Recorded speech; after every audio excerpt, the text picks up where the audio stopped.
everybody, my name's Delaney and I'm currently a tour guide at the Tuckerton Seaport, and today I'll be talking about renewable energy. So renewable energy is a resource that is remade from the earth itself, so it's not like a fossil fuel like what the dinosaurs made, which is what oil comes from and gas. So reusable energy can come from the sun, air, and water. And it's a lot better for the environment because it doesn't cause pollution. There is no air pollution, there's no water pollution, and there's no land pollution.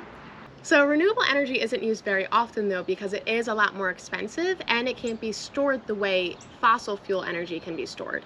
So that does cause a problem, but as we're adapting and creating more technology, it is becoming more and more advanced, and hopefully we'll be able to use it all the time and can altogether replace fossil fuel. So the first type of renewable energy I'm going to be talking about is wind farms and wind sources. So a wind farm is, if you've ever gone through Atlantic City and seen those huge wind turbines, they're those tall white things that kind of look like a typical windmill that people see. That is a type of wind energy. So the way that works is that as the wind blows through the air, it pushes the wind turbine, which are the huge blades, and it makes it go faster and faster, and that's what creates energy.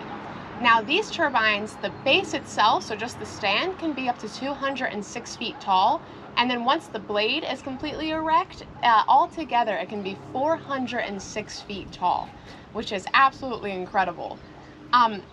Wind farms typically have up to 150 wind turbines. They can have less, they can have more, but it's better to have more. There is a wind turbine farm in, I believe, Indiana that has up to about 400 wind turbines. So the more energy it produces, the better it is. Okay, so the next type of renewable energy that we'll be talking about is hydro energy. So hydro energy is a type of resource that it uses the water itself to create energy. So typically this is placed in rivers. If you guys have ever seen a dam, like the Great Hoover Dam, this is actually where a lot of the hydro energy comes from. As the currents change and the river flows forward, it moves turbines, which is similar to the wind turbine, and it makes it go faster and faster as the currents change, and that produces a different type of energy. They've been doing this for over 2,000 years, and this type of energy could be seen all the way from Mesopotamia. So this is definitely an ancient type of energy resource, and we've just adapted it to modern day usage. So the last type of renewable energy that I'm going to be talking about is solar power energy. So this type of energy is from the Latin term, so solar in Latin actually means sun. So sun energy is from when the UV rays from the sun hit down onto these massive solar panels. So if you've ever driven by someone's house, you've seen solar panels, or people sometimes have solar powered lights. You can sometimes have solar power battery chargers or generators. So when the massive amount of UV lights and the heat itself heats up the energy, or heats up the solar panels and creates the energy. So oftentimes there are actual solar farms that produce mass amounts of energy. The only downside to solar power is that the sun isn't out 24 hours a day, and there isn't really a proper way to store it yet. They're still working on that. But they have said that in some areas like the Sahara Desert, if they had just put out a small area, like an acre of solar energy or solar panels, that could possibly energize the entire world because of how hot it is there.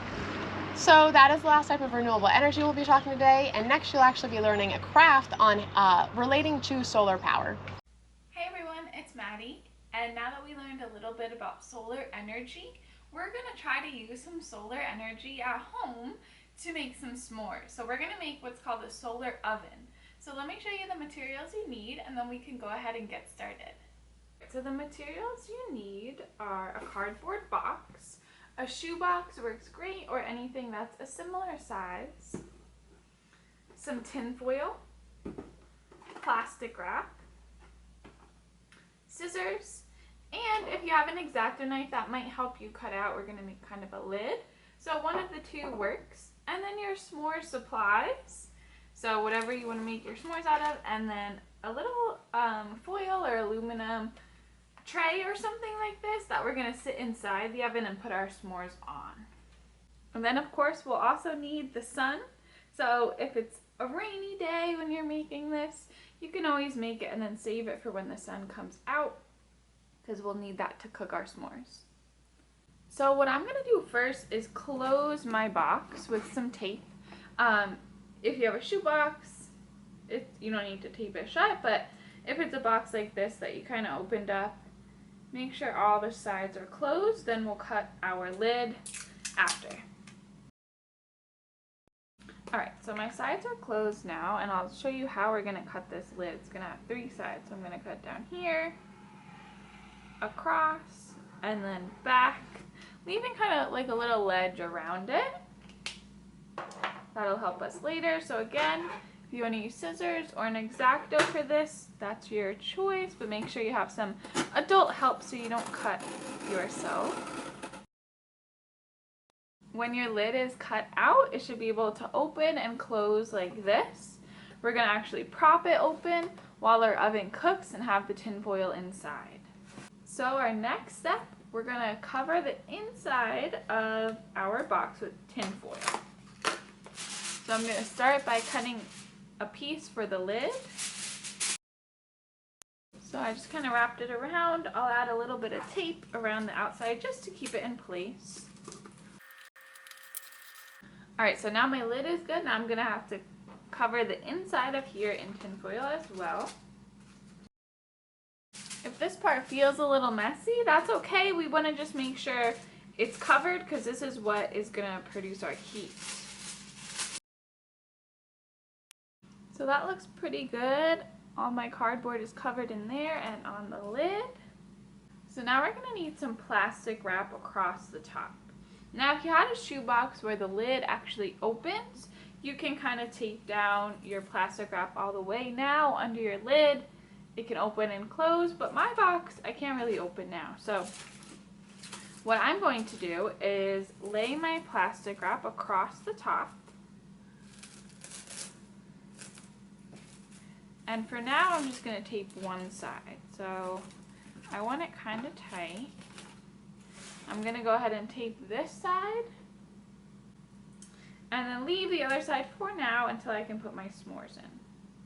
So now, if your lid isn't staying open like this, mine kind of is staying right there where I need it, you can grab a pencil or something to kind of prop it open if you need that. Mine's staying, so I'm just going to leave it for now.